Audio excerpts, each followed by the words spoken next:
ईट India activity के तहत हम बच्चों को इस सुपरमार्ट में लाए थे ताकि हम इनको जो ईट इंडिया हेल्दी इंडिया की जो एक्टिविटीज है हम बच्चों को ये दिखाएं कि हमारे हेल्दी फूड्स कौन कौन से हैं और हम एक गुड क्वालिटी फूड को कैसे पहचान सकते हैं। जो ISI लेबल चीजें हैं उनको अब देखना इसका भी ये जो ग्रीन वाला है ना इसका होता है जो फूड सेफ्टी।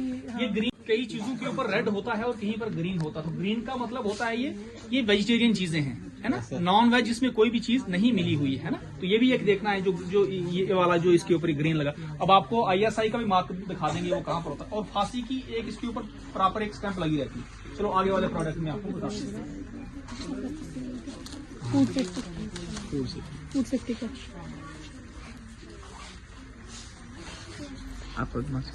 जो FSSAI का मार्क है वो एक अथोराइज्ड है। इससे क्या है कि आपको जो भी प्रोडक्ट लेना है वो मार्क है ना, इससे उन्होंने अथोराइज किया है। ये खाने के लिए बहुत हेल्दी है, ठीक है ना, इसलिए ये मार्क ये अथोराइज है, तो ये आप खा सकते हैं।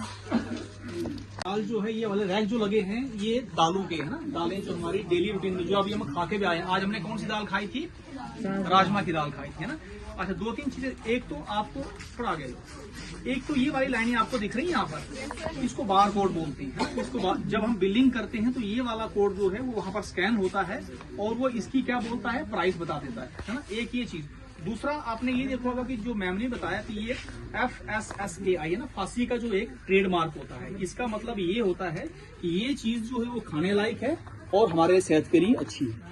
अब जितनी भी आपको यहाँ पर दालें दिख रही है ये सारी की सारी जो है प्रोटीन का सोर्स होता है ना। हमारी बैलेंस डाइट जो आज हमने खाया स्कूल में उसमें क्या थी, वेजिटेबल भी थी, ग्रीन वेजिटेबल्स थी, उसके बाद पल्सेस दालें थी, उसके बाद सैलड था, उसके बाद अंडा था, उसमें बहुत सारी चीजें, और उसके बाद मिल्क था। तो ये सारी की सारी चीजें क्या है, हमारी बैलेंस डाइट है। जैसा कि आप जानते हैं जो भी आप प्रोडक्ट लेते हो मार्केट से उसमें बार कोड लगा होता है। This is the bar code and when you put it bar code जो मशीन होती है उसके सामने रखते हो उसका प्राइस आ जाता है, ठीक है। और उसका GST भी खुद ही ऑटोमेटिकली हो जाता है। इससे क्या होता है, टाइम बहुत बच जाता है आपका भी और जो भी।